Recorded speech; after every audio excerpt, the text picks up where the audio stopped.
Hey you guys, welcome back to my channel. In case you're new here, my name is Erin Kadhambi, and today I'll be showing you how to take down faux locs. So this clip is from December when I retwisted hair growth using wax. If you have not seen that video and you're interested, check the description box. I'll leave the link in there. And then we took them down at 7 months in April. So without wasting time, let's get into the video. Her new growth is quite long because, like I've mentioned, she kept the locks for 7 months, and where you can see me pointing, that's where the lock starts and the rest is the growth. And half of the growth is kind of locked because she has retwisted the new growth 3 times, once with aloe vera gel and 2 with the molding wax. And the tricky thing here is to take down the locks properly and detangle the locked part without breaking her hair. So another thing with locks is that various stylists install them differently. So the first thing for me was to assess how hers were installed so that I can see whether I'll be able to uninstall them or not, because I didn't want to damage her hair. It's worth noting that the takedown process is quite lengthy, like it's time consuming, especially if you've kept the locks for long. We took down this a whole week, I think, let's say 5 days, but mainly it's because we were doing like an hour a day because my son was 2 weeks old then, so I had to attend to him and other things, so we used to do it like an hour a day. So the whole process from removing the locks to detangling the hair took us approximately 5 days.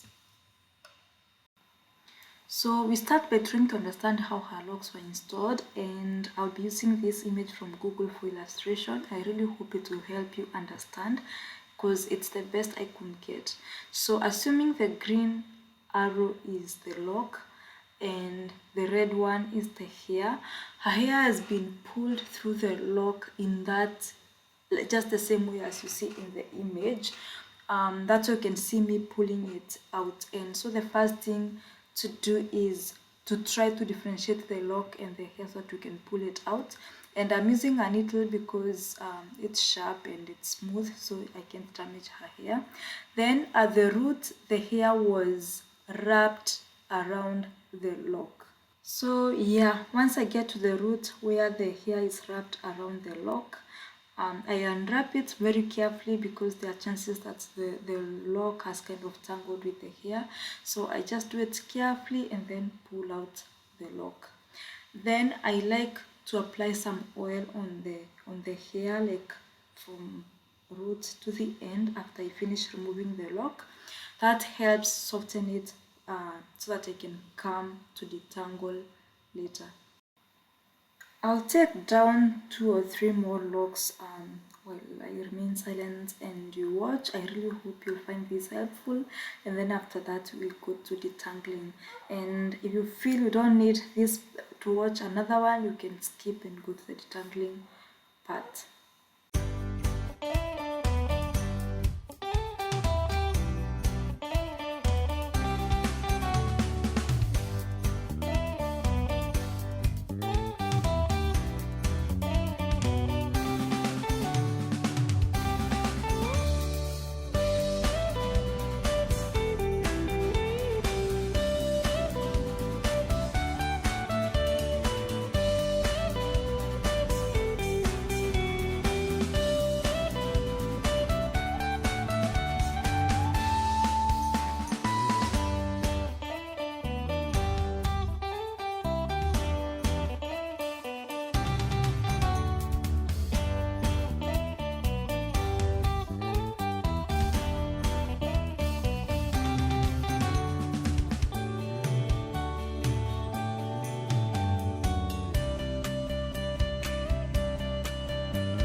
Yeah.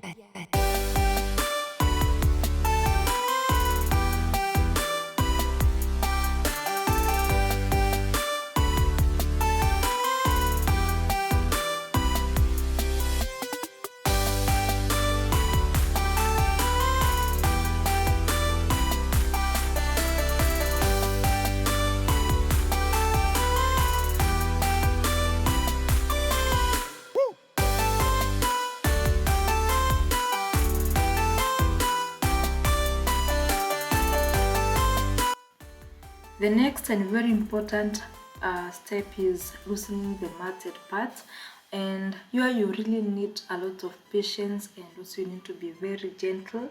So I went in with a needle and loosened it like I would with braids, and I'm using the needle to loosen the hair and trying not to force anything. So if something is stuck, I loosen it with my fingers because my fingers are definitely gentler and I'll be able to feel where the knots are. So I'm normally very thorough with finger detangling, like you will see. So yeah, this step is loosening the matted part and finger detangling to remove as much shed hair as possible. Again, I will detangle 2 or 3 more locks and then more sections and let you watch, and then after that you go to the next phase, which will be detangling with a conditioner. And if you feel like you don't need to watch any more of these, feel free to skip to the next step.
So this is all the shed hair from that phase of detangling, and then I like to go in with a conditioner. So I didn't have a conditioner with a good slip, but I have some hair milk that I decided to use to detangle.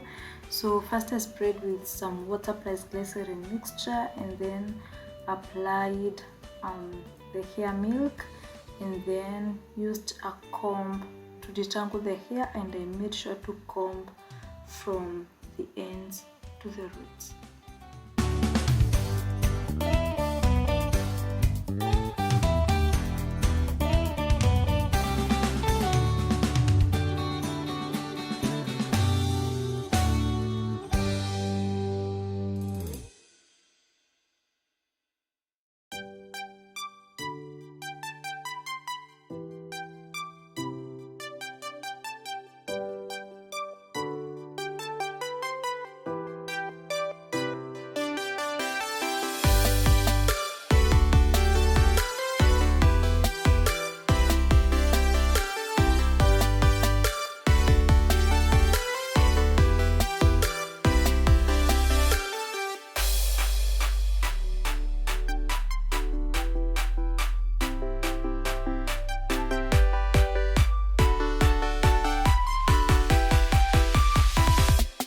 Yeah.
Yeah.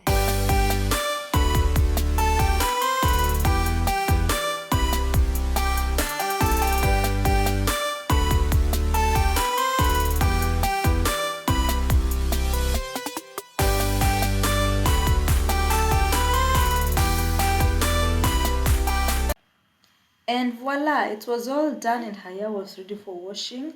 So, and also this is the amount of shed hair from the second phase of detangling. Then we decided to divide the shed hair into 7, because she kept the hairstyle for 7 months, to see on average how much she shed per month. And we did this to assess if the shedding was normal or excessive, and I would say this is normal shedding, because some people, when they see that huge chunk of shed hair after a long-term protective style, they tend to think that their hair shed more than normal, whereas that's not the case. It's because all the shed hair was stuck in there. So that's it for this video. Thank you so much for watching. I hope you found it helpful. If you did, please give it a thumbs up. If you have not subscribed, please subscribe, turn on the notification bell. Also check my other videos, and yeah, see you in the next video. Bye.